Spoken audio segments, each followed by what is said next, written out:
오늘은 시 한 편을 소개하면서 말씀을 시작하려고 합니다. 어떤 마을 도종환. 사람들이 착하게 사는지 별들이 많이 떴다. 개울물 맑게 흐르는 곳에 마을을 이루고 물바가지에 떠담던 접동새 소리, 별 그림자. 그 물로 쌀을 씻어 밥 짓는 냄새 나면 굴뚝 가까이 내려오던 밥티처럼 따스한 별들이 뜬 마을을 지난다. 사람이 순하게 사는지 별들이 참 많이 떴다. 착하고 순한 마음을 가진 사람들이 사는 마을에 별이 참 많이 떴다는 시인의 이야기를 읽으면서 어쩌면 별을 보는 사람들의 마음이 착하고 순하게 되는 것은 아닐까라는 생각을 해보게 됩니다. 그런데 오늘 본문에도 보면 밤하늘의 별을 보면서 그 마음이 착하고 순하게 바뀌어가는 사람이 볼 때보다도 하나님이 보시기에 그렇게 착하게 변해가던 한 사람의 이야기가 나옵니다. 그 사람은 바로 아브라함입니다.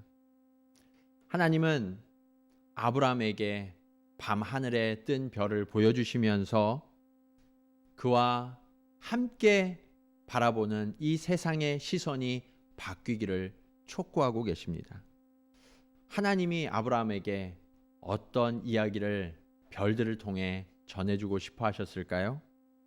첫 번째로 하나님이 우리의 방패이시다라는 사실을 알려주시기 원하셨습니다.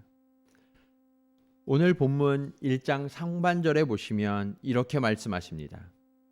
이후에 여호와의 말씀이 환상 중에 아브라함에게 임하여 아브라함아 두려워하지 말라 나는 내 방패요. 오늘 이 시간 하나님께서 아브라함을 찾아오신 시점이 언제인지를 먼저 주목해 봐야 합니다. 왜냐하면 그 시간을 알면 하나님이 왜 지금 아브라함을 찾아오셨고 왜 아브라함에게 두려워하지 말라 나는 너의 방패가 된다라고 말씀하셨는지 그 이유를 알 수 있기 때문입니다.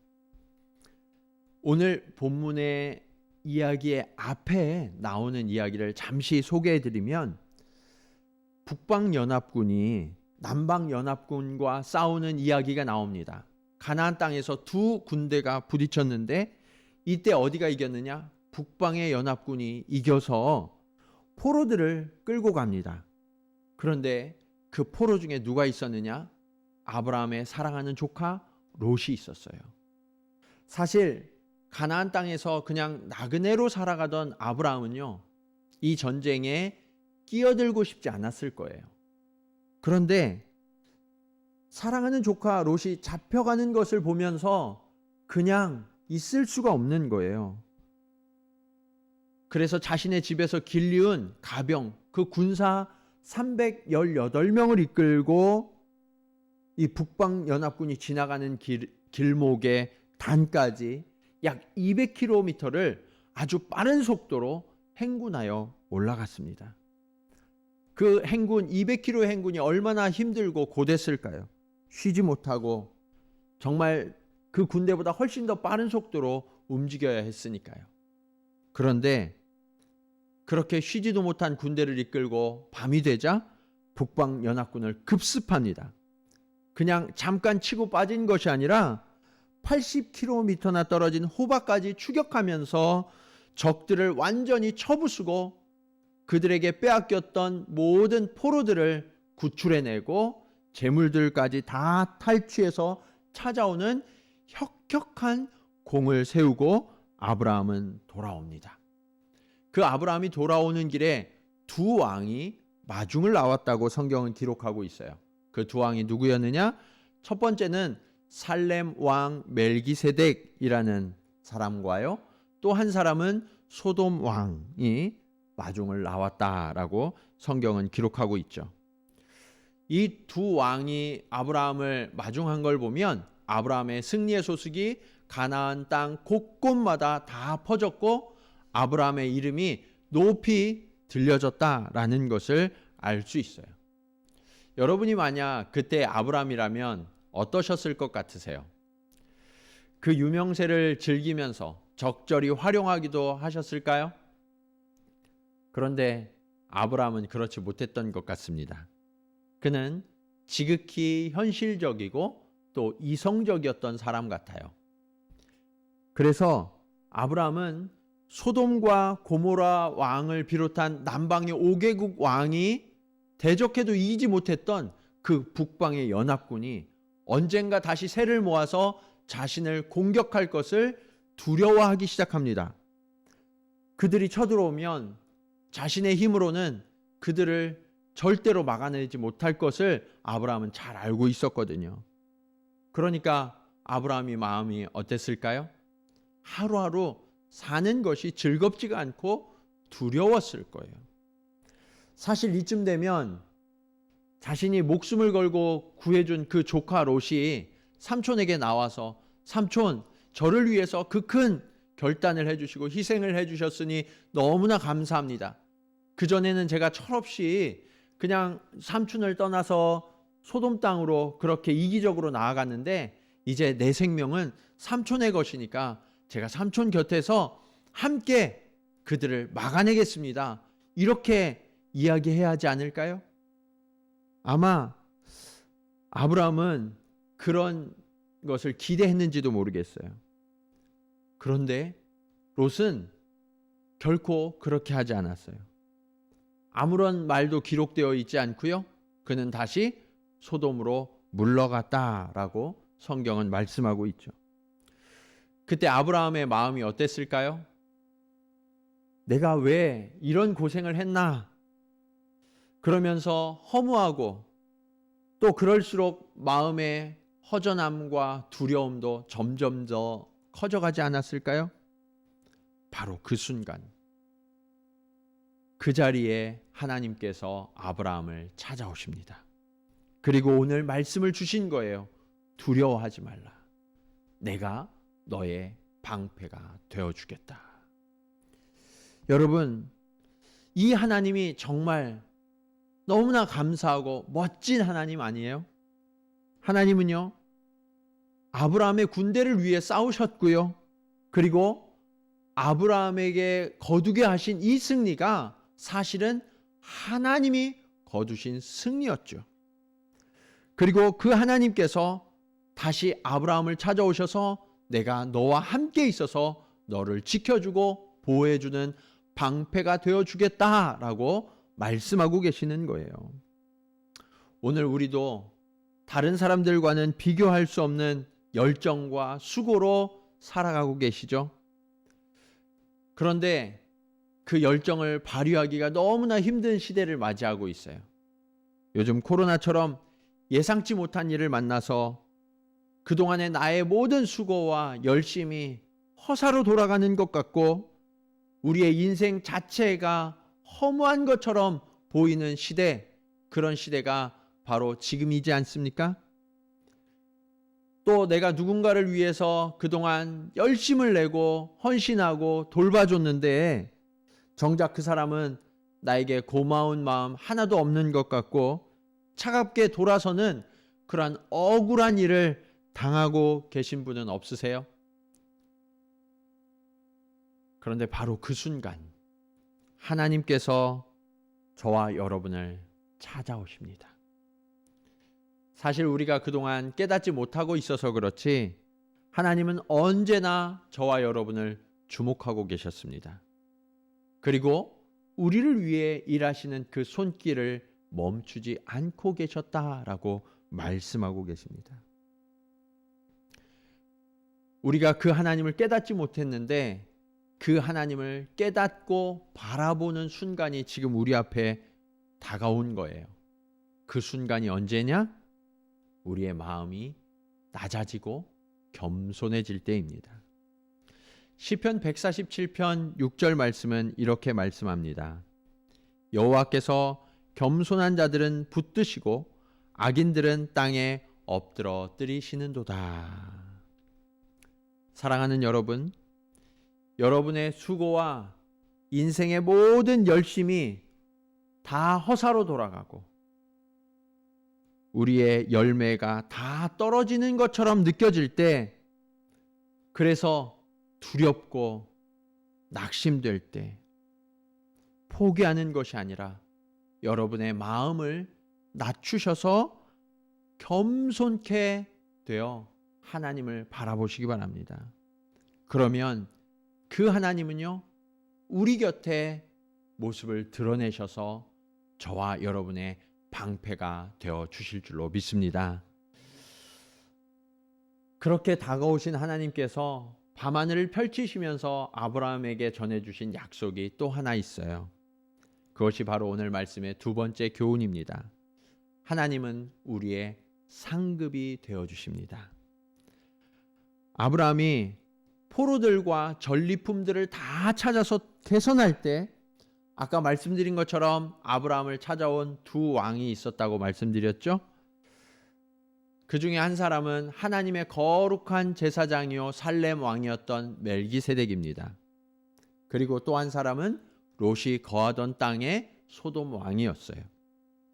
아브라함은 그들을 만나면서 자신들이 들고 온 그 전리품을 어떻게 할 것인가를 결정합니다.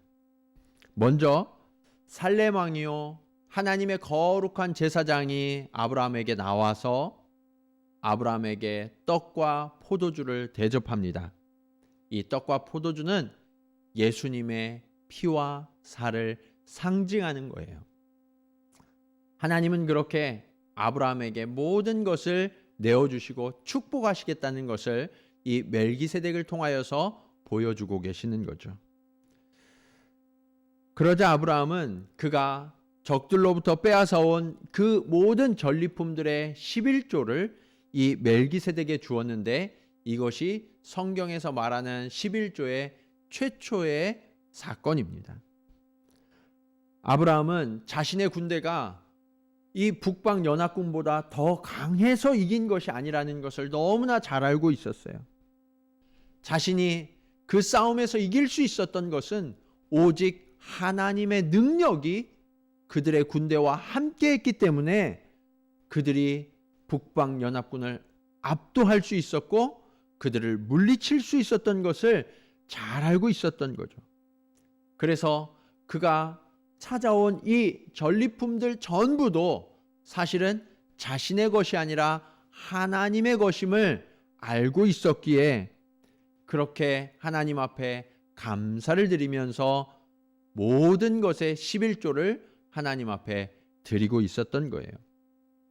이 사건은 우리가 하나님 앞에 예물을 드릴 때 우리의 중심이 어때야 하는지, 어떠한 마음으로 하나님 앞에 예물을 드려야 하는지를 똑똑히 보여주는 아주 좋은 예시가 됩니다. 오늘 저와 여러분은 하나님 앞에 어떻게 예배를 드리고 있습니까? 우리의 시간, 우리의 헌신, 우리가 가진 모든 소유, 이것이 하나님으로부터 온 것임을 고백하는 저와 여러분 되기를 축복합니다. 자, 그리고 아브라함은 그것으로 그친 것이 아니라 보통 사람은 할 수 없는 아주 이상한 일을 벌이기 시작합니다. 그것은 그를 마중 나온 또 한 사람의 왕이 있는데 그 소돔 왕에게 아브라함이 전리품 모든 것을 다 그에게 돌려준 거예요. 사실 소돔 왕은 아브라함에게 뭐라고 이야기했냐면 포로들만, 우리 백성들만 돌려주고 이 전리품들은 당신이 다 가져도 됩니다 라고 이야기를 했거든요. 그런데 아브라함은 그 모든 전리품들을 하나도 남김없이 그에게 돌려주면서 이 소돔 왕의 제안을 거절합니다. 그러면서 이렇게 말해요. 창세기 14장 23절 말씀입니다. 내 말이 내가 아브라함으로 치부하게 하였다 할까 하여 내게 속한 것은 실 한 오락이나 들매끈 한 가닥도 가지지 아니하리라. 뭐라고 이야기하는 거예요? 실 한 가닥도 끈 하나도 내가 가지지 않고 다 당신에게 돌려주겠습니다 라고 이야기하고 있어요. 그런데 이것은 당시의 상식과 관행을 완전히 벗어난 행동이었어요. 고대에 전쟁을 하는 이유 중에 하나는 상대방의 물건을 약탈해서 그것을 내가 소유하기 위하여서 전쟁을 했던 거거든요. 전쟁을 치르는 동안 많은 무기와 또 인명이 살상되기 때문에 그 대가로 상대방의 물건을 얻는 것은, 취하는 것은 당연한 것으로 여겼어요. 그런데 아브라함은 자신과 병사들의 목숨을 걸고 그 탈취한 재물을 하나도 취하지 않고 다 돌려주겠다라고 이야기하죠. 사실 이 소돔 왕이 제안했던 대로 만약 아브라함이 그 모든 전리품을 다 취했더라면 이 다섯 나라, 남방의 다섯 나라의 왕들의 모든 재산들을 취한 것이 되고, 그리고 북방 연합군의 네 나라의 그 모든 물자들도 취한 게 되니까 그 가나안 땅에서 누구도 넘볼 수 없는 거부가 되었을 거예요.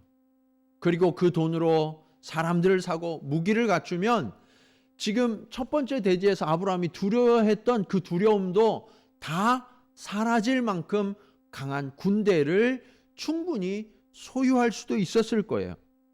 그래서 마음 편하고 그리고 부유하게 모든 것을 누리면서 살 수 있었을 텐데 아브라함은 그렇게 하지 않았다는 거예요.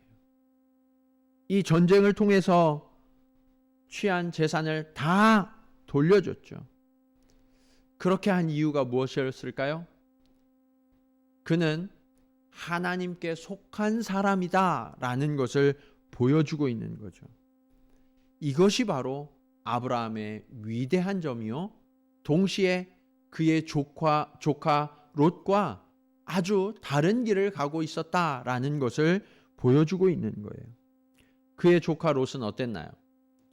롯은 세상의 원리를 철저히 따라가던 사람이었어요. 신앙이 없었던 건 아니에요. 하나님을 믿었어요. 그럼에도 불구하고 하나님이 정해주신 그 자리에 머무는 것이 아니라 세상의 풍요와 부유함을 따라서 자신의 발걸음을 날마다 옮겨갔던 사람이 롯이었죠. 그렇게 가다가 어디까지 갔다고 이야기하고 있어요? 소돔과 고모라, 멸망할 그 성까지 들어갔다라고 말씀하고 있죠. 그러나 아브라함은요, 그 소돔과 고모라의 원래 소유였던 이 재산을 오히려 하나도 취하지 않고 거절합니다. 뿐만 아니라 전쟁이라는 그 참혹한 피 흘림의 결과로 얻었던 이 재물을 거절함으로써 자신은 세상과 구별된 거룩한 자요, 하나님께 속한 자다라는 것을 보여주고 있었던 거예요. 자, 이렇게 모든 것을 내어주고 빈손으로 돌아왔을 때 아브라함에게 놀라운 일이 일어납니다. 그게 뭐예요? 하나님이 찾아오신 거예요. 하나님이 찾아오셔서 1절 하반절에 이렇게 놀라운 약속을 주십니다. 나는 너의 지극히 큰 상급이니라. 세상은 자신들의 공로, 자신들의 수고에 걸맞는 대가를 얻기를 원하고 그것을 당연한 것으로 여겨요. 하지만 이 아브라함은요, 그 모든 것을 다 포기하고 내려놓았던 거예요. 그러자 그 순간 하나님이 아브라함을 찾아오셔서 오히려 하나님께서 직접 모든 것을 채워주시겠다라고 약속하시는 거죠. 심지어 하나님께서 그 손에 있는 것들을 가득 주신다고 하시는 것으로 모자라서 하나님 자체가 이 아브라함의 상급이 되어주시겠다라고 말씀하시는 거예요.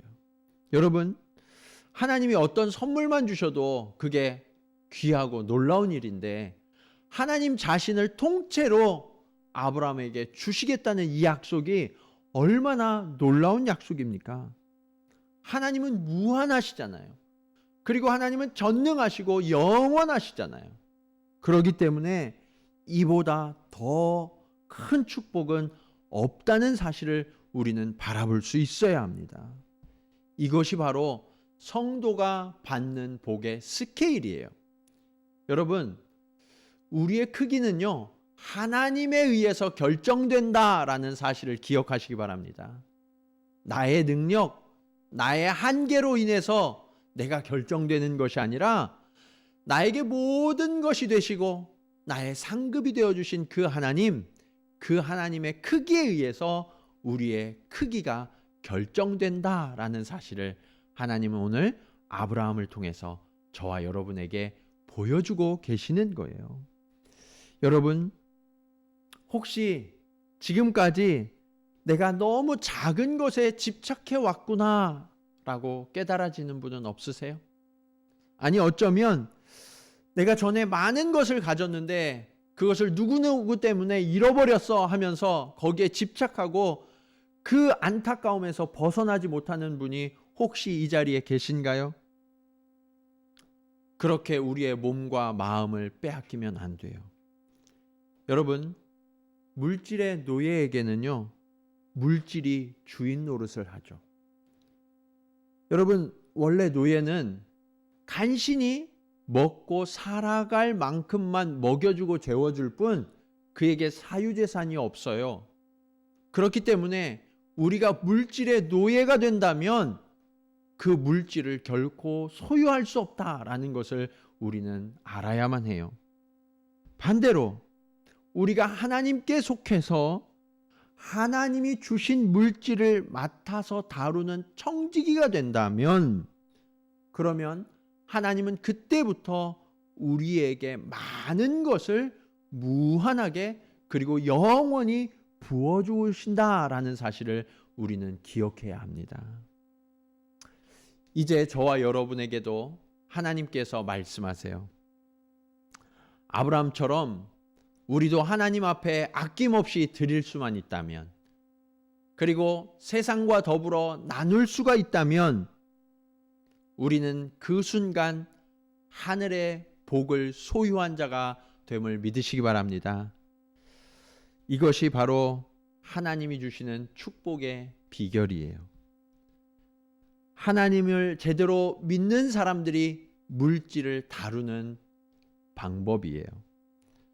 하나님은요, 그런 사람들에게 세상이 상상할 수도 없는 놀라운 복을 더해 주신다라는 것을 오늘 하늘의 별을 통해서 보여주고 계시는 거예요. 오늘 예배를 드리는 모든 성도분들마다 이 비결을 깨달으셔서 우리의 열심, 또 세상의 원리를 쫓아 살다가 물질의 노예로 망하는 것이 아니라 하나님이 주시는 상급을 받아서 그 풍성함을 누리는 저와 여러분 모두가 되시기를 주님의 이름으로 축원합니다. 아멘. 자, 하나님은 오늘 밤하늘의 별을 통해서 우리에게 무엇을 가르쳐 주십니까? 마지막으로 믿음의 눈을 떠 바라보라고 하십니다. 여러분, 하나님은요, 오늘 아브라함에게 놀라운 약속을 주셨죠. 내가 너의 방패가 되어 줄 거야. 그리고 내 자신을 통째로 너에게 상급으로 줄 거야. 이쯤 되면 아브라함이 너무 기뻐서 춤이라도 추어야 되지 않을까요? 근데 웬일인지 아브라함은요, 별로 큰 감사도 기쁨도 나타내지 않는 것처럼 보여요. 2절 말씀을 한번 보실까요? 아브라함이 하나님에게 이렇게 대답합니다. 아브라함이 이르되 주 여호와여 무엇을 내게 주시려 하나이까? 나는 자식이 없사오니 나의 상속자는 다메섹 사람 엘리에셀이니이다. 그러니까 이런 거예요. 하나님, 자식도 없고 나는 이미 늙어가고 있는데 제게 큰 상급을 주신다 한들 그것이 무슨 즐거움이 되겠습니까?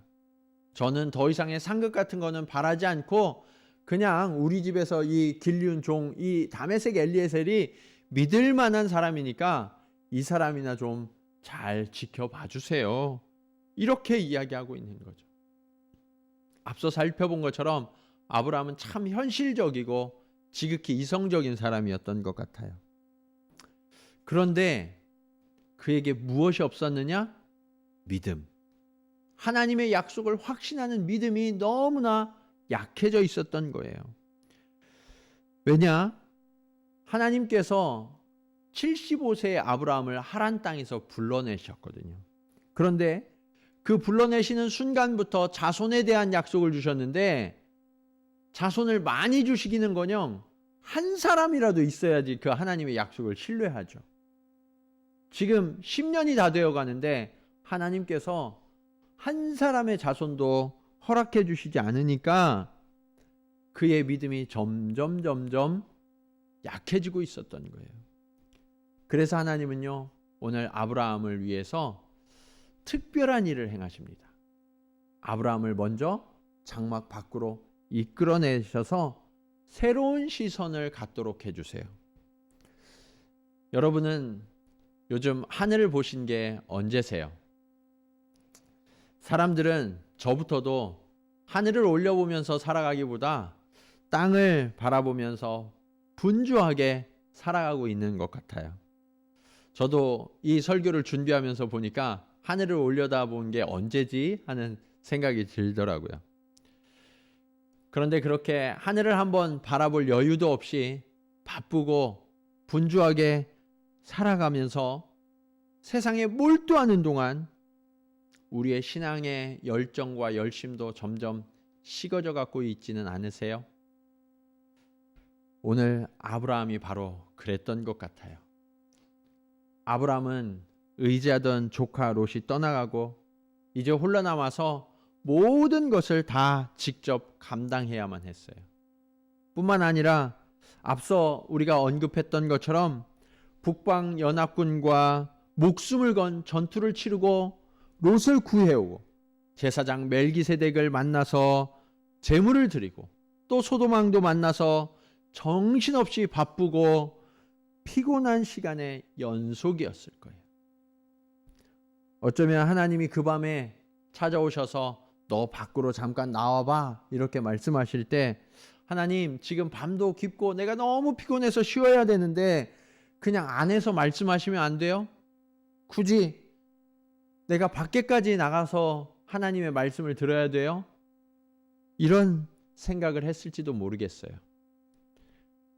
그런데 하나님께서 그를 이끌어내십니다. 오늘 5절 말씀입니다. 그를 이끌고 밖으로 나가 이르시되 하늘을 우러러 뭇별을 셀 수 있나 보라.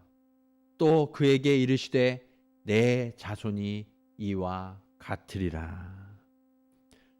하나님은요, 아브라함을 불러내셔서 하늘에 많은 별들을 한번 세어보라 라고 말씀하시죠. 아마 아브라함은 그때 속으로 이렇게 생각했는지도 모르겠어요. 아니, 하나님 도대체 무슨 뚱땅지 같은 이야기를 하시는 거예요. 하늘의 별을 어떻게 세요? 그런데 하나님이 이어서 말씀하십니다. 내 자손이 이와 같으리라. 무슨 말씀이에요? 그렇게 셀 수 없는 별들처럼 너의 자손도 셀 수 없이 많게 될 거야. 아니 여러분, 아브라함에게 지금 자식이 몇 명 있어요? 하나도 없어요. 아니 자식이 없어서 10년 동안 지내오면서 지금 마음이 식어졌고 하나님이 다메섹 엘리에셀이나 좀 잘 돌봐 주시라니까요. 이렇게 이야기했는데 하나님이 지금 별 보여주시더니 이렇게 많게 해줄 거야. 이 말씀을 어떻게 받아야 할까요?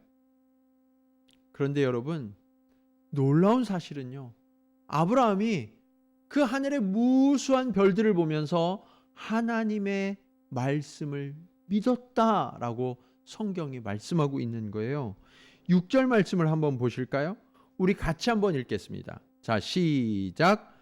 아브라함이 여호와를 믿으니 여호와께서 이를 그의 의로 여기시고. 여러분, 어떻게 이런 일이 일어날 수 있을까요? 저는 이것이 하나님이 베푸신 아주 특별한 이벤트의 결과라고 생각해요.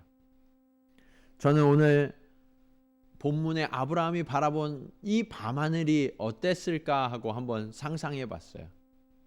하나님께서 그 어느 때보다도 하늘을 맑게 하시고, 그리고 그 청명한 하늘에 훨씬 더 많은 별들을 곳곳마다 빛나게 하시지 않았을까요? 별이 가장 많이 보이는 계절에, 그리고 구름 한 점 없는 그날, 하나님은 그 시간을 택하셔서 아브라함을 밖으로 이끌어내십니다.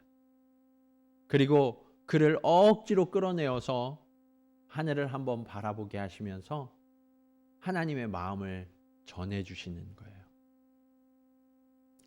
아브라함아, 힘들지? 두렵지?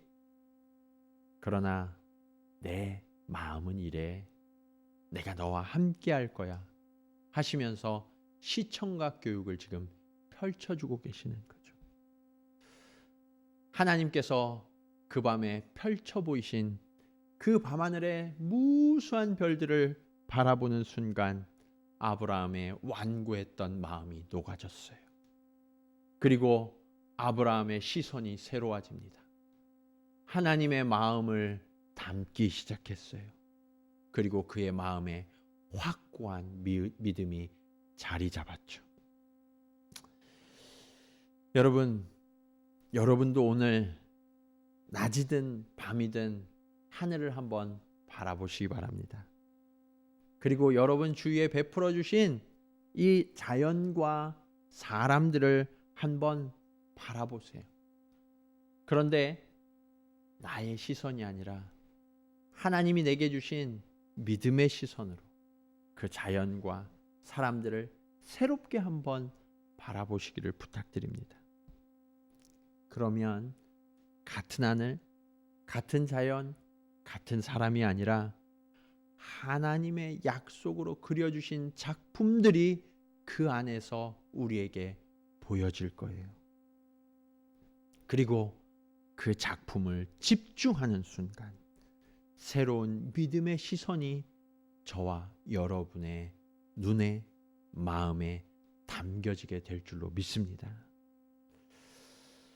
사랑하는 여러분, 하나님은 오늘도 저와 여러분을 먼저 찾아오십니다. 그리고 우리를 모든 악으로부터, 어려움으로부터 보호해주고 지켜주는 방패가 되어주시고 가장 좋은 때에 가장 좋은 것으로 주시는 상급이 되실 줄로 믿습니다. 오늘 이 믿음의 시선을 다시 바라볼 수만 있다면 저와 여러분의 인생의 걸음마다 이제는 실망과 낙심의 걸음이 아니라 하나님의 약속의 열매들을 풍성히 거두고 나누는 믿음의 모델들로 저와 여러분이 세워져 가게 되실 줄로 믿습니다.